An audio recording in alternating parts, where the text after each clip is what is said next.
Bonjour à tous, dans cette vidéo je vais faire l'ascension du Phu Krathong. Alors le Phu Krathong c'est la montagne la plus connue de la province de Loei dans le nord-est de la Thaïlande.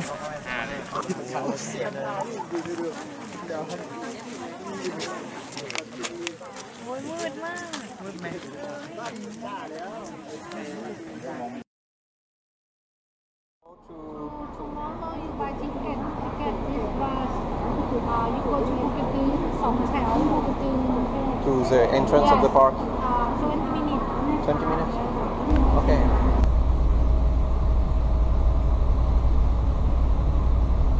Alors, je récupère ma valise. Donc voilà, donc en fait le bus pour Khon Kaen vous dépose au bord de la route, à ce que j'appellerais Phu Krathong ville, vous voyez, en face de la station de police. Et donc après nous on prend un tuk-tuk. Alors apparemment il y a un Songthaew aussi, mais là comme j'ai trouvé d'autres personnes qui y vont, on va répartir les prix. Là c'est parti. Hop. Apparemment ça va me coûter 40 bahts par personne pour qu'il nous emmène sur les derniers kilomètres.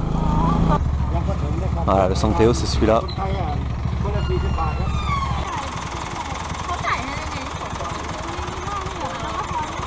Donc vous voyez que ce soit le Songthaew ou si vous prenez comme nous un tuk-tuk, enfin je dis nous parce que j'ai rencontré 3 Thaïs qui y vont et donc je me suis joint à elle. Il rentrera dans le parc et vous déposera au Visitor Center. Nous voici donc au Visitor Center, centre des visiteurs du Phu Krathong National Park. Je vais quand même aller vous demander aux informations s'ils peuvent me garder ma valise parce qu'en fait je suis venu avec ma valise. Donc vous pouvez, il y a une consigne pour les bagages, pareil on remplit le registre. Hop.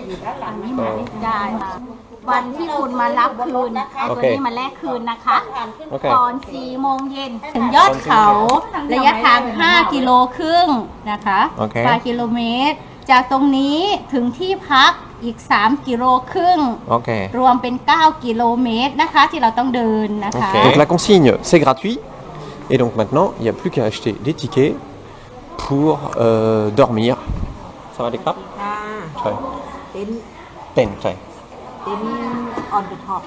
J'ai pris un plan là, le plan donc qui coûte 10 bahts.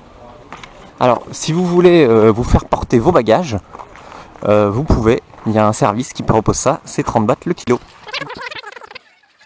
Donc en fait c'est là que vous allez déposer ce que vous voulez qu'ils emmènent là-haut. Voilà, ils le pèsent. Voilà, vous avez votre ticket. Voilà, donc j'ai laissé 1 kilo juste pour m'alléger un peu. Et puis maintenant je vais pouvoir rentrer dans le parc. Donc là vous payez les 30 bahts par kilo une fois que vous récupérez vos affaires en haut. Et donc pour les tentes c'est pareil, vous arrivez en haut et vous payez votre tente en haut, puisque moi j'ai pas de tente, sachant qu'on peut venir avec sa tente, hein, mais moi j'en ai pas. Vous arrivez au point de sécurité, donc la vraie entrée là. Ça va les claps? Il faut réécrire votre nom. Voilà. Donc j'ai réécrit mon nom, j'ai mon ticket qui a diminué de taille. Vous avez tous les arrêts en route, possibles et imaginables. Et qu'est-ce que je voulais dire? Oui, ils vous laisseront pas rentrer après 14h pour que vous vous retrouviez pas en pleine nuit dans la montagne. Alors je démarre, il est 11h14, on va voir combien de temps je mets pour monter.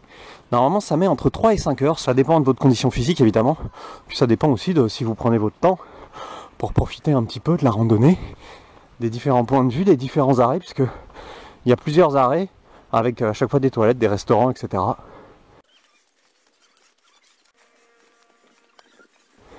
Bon alors j'ai pas précisé, mais évidemment il faut des bonnes chaussures pour venir ici. Venez pas en tongs. Voilà, j'arrive au Sam Ek. Et là il y a de quoi se restaurer, des toilettes, de quoi se reposer. Pour ceux qui se demanderaient où on en est, bah en fait, donc je suis parti de là et je suis là maintenant, le Sam Ek, c'est-à-dire que j'ai fait 1 kilo simplement. D'ailleurs c'est marqué là, je n'ai fait qu'1 kilomètre. Allez crap. Wow. Nakmak. Il y a tout ce qu'il faut pour se ravitailler. Moi j'ai pas besoin, mais vous voyez quand vous vous laissez vos sacs en bas, c'est eux qui les portent. Par contre je vous disais il y a des toilettes à ces arrêts là, moi je vais y aller. Alors c'est des toilettes basiques, hein, vous attendez pas au grand luxe, on est quand même dans la forêt. Ça va être ça les toilettes, hein. C'est basique, mais ça fait ce que ça doit faire. Allez, c'est reparti. Là, après cette petite pause, j'ai un petit répit pour recommencer en douceur. Là, c'est plat. C'est tout plat. Je sais pas ce qui s'est passé. Ah, ça fait du bien, un peu de plat quand même. Un peu de vent aussi, ça fait du bien. Alors, pour faire ce premier kilomètre, j'ai mis 40 minutes. Donc, à raison de 40 minutes par kilomètre, s'il y a 5 km et demi, si je calcule bien, 40 fois 5 et demi, on est sur du 220 minutes.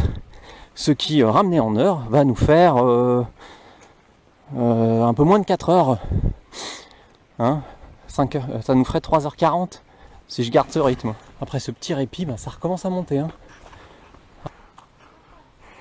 Voilà, j'arrive de nouveau à un point de passage avec des stands, des toilettes, des boissons fraîches.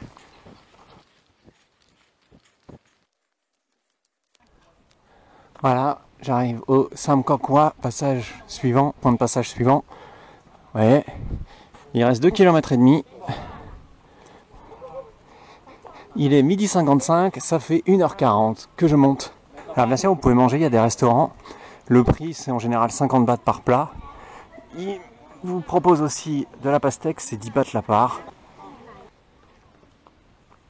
C'est un petit pas pour l'homme, mais un grand pas pour l'humanité. Ah non, pardon, je suis pas du tout sur la Lune en fait. Mais je commence à atteindre une certaine altitude. Hein. Et c'est bien finalement parce que plus on monte, plus il fait frais. Et plus c'est agréable. Un peu de fraîcheur dans ce monde de brut. Ah non, c'est pas ça. Le petit pont de bois, le petit pont de bois, le petit pont de bois. Quand j'arrive à un autre point de passage, avec de la nourriture et des victuailles. Et je crois que ce coup-ci, je vais m'arrêter manger parce que j'ai faim. Voilà, c'est l'heure de manger. Alors moi, j'ai commandé un pad krap paumo parce que j'aime bien ça. Et puis, il y en a partout. Vous voyez, Rawang Chang Pa. Ça veut dire, attention, il y a des éléphants qui viennent. Non, mais voilà. Je pense qu'on n'en croise pas très très souvent, mais il y a des éléphants sauvages ici. Bon, en fait, il y a vraiment de très très rares passages où c'est plat, facile. Et beaucoup de passages, vous voyez, des cailloux, des arbres, des racines, ça monte en permanence. Par contre, pour ceux qui se diraient, oui, mais alors est-ce que je risque de me perdre et tout? Non, aucun risque. Il n'y a qu'un seul chemin, qui parfois a des ramifications, mais qui finissent toujours par rejoindre le chemin principal. Donc vraiment aucun souci. Vous vous perdrez pas.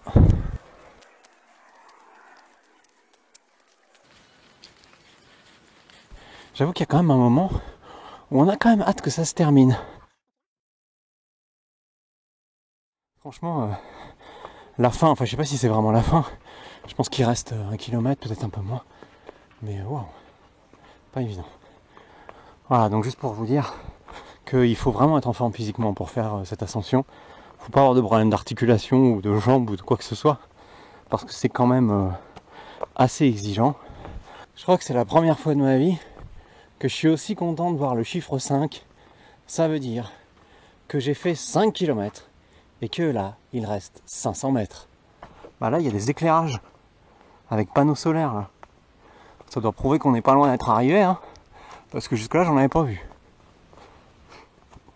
Ça s'arrête jamais. Il y a toujours des escaliers, des racines, des cailloux. Ça monte, ça s'arrête jamais.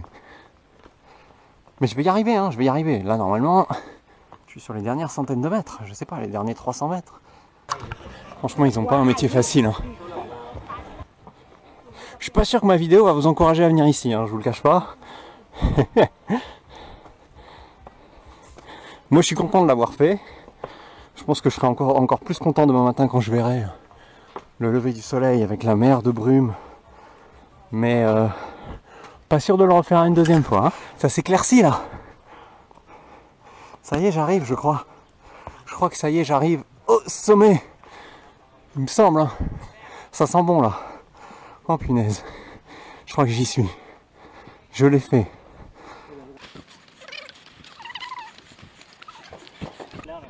J'y suis là les gars, j'y suis. On va aller tout droit parce que je crois qu'il y a un point de vue. Histoire d'avoir la récompense de cette montée fantastique. Allez, j'y suis. En plus j'ai de la chance, la vue dégagée. Je suis arrivé à 14h54. Je suis parti il y a 3h40. J'ai pris 20 minutes pour manger. 3h20 d'effort. Et voilà le résultat.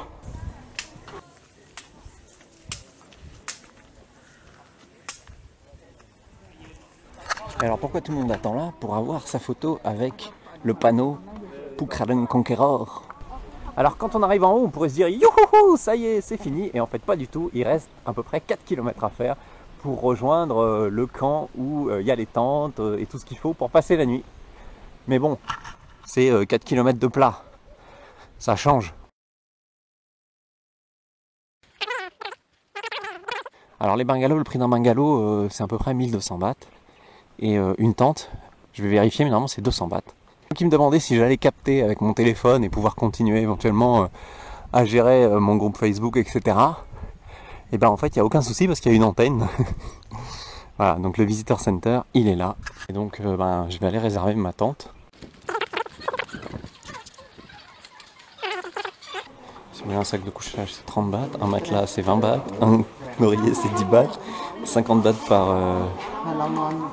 par couverture ou une petite couverture pour 30 bahts. Alors une fois que vous avez vos factures pour tout, alors tout un set, c'est-à-dire la tente plus le matelas plus une couverture plus un oreiller, tout ça, ça fait 260 bahts.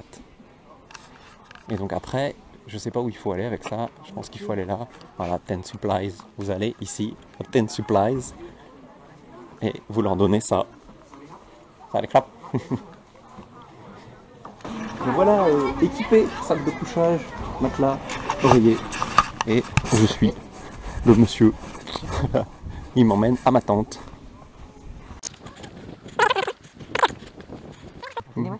Ok. Donc j'ai là 548. Voilà ma tente. Alors, ouais. C'est chez moi, c'est ma maison.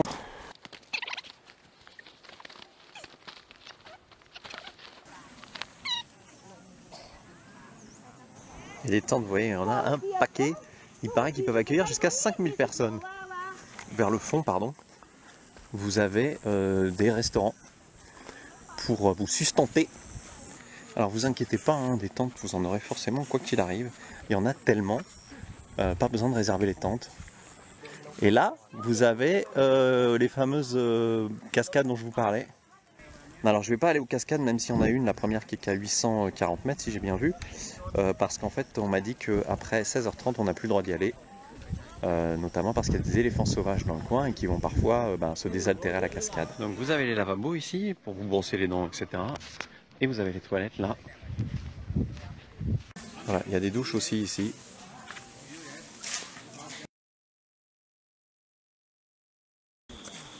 Voilà, il est 5h du mat. On va tous marcher ensemble vers le point de vue pour aller voir le lever du soleil.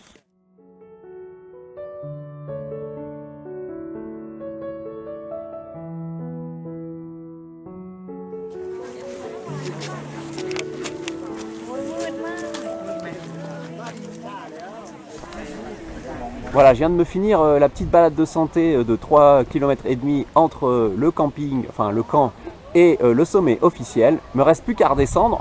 Enfin, ça risque d'être quand même un peu sportif aussi la descente.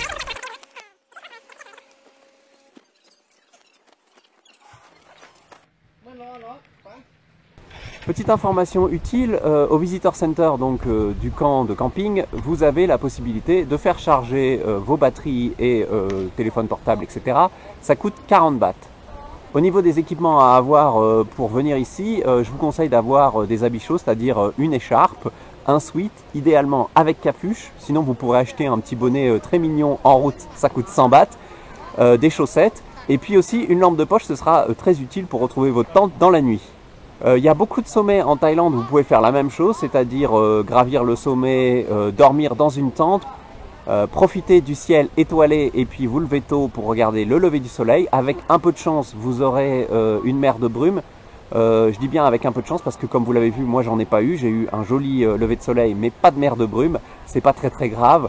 La meilleure période pour ça, c'est l'hiver en Thaïlande. Alors vous allez me dire l'hiver en Thaïlande, cette blague, mais non, il y a une période qu'on appelle l'hiver, donc de décembre à mars, il fait un peu plus froid, et notamment dans les sommets, il fait relativement frais. J'avais écrit un article l'année dernière sur les sommets les plus populaires pour ça. Je vous mets dans la description de cette vidéo le lien vers cet article. Il y avait évidemment le Phúc Radong dans la liste de cet article.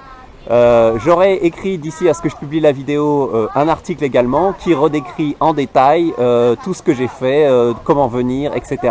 Pour faire la même chose, vous aussi, venir à Phúc Radong, dormir ici, etc., etc.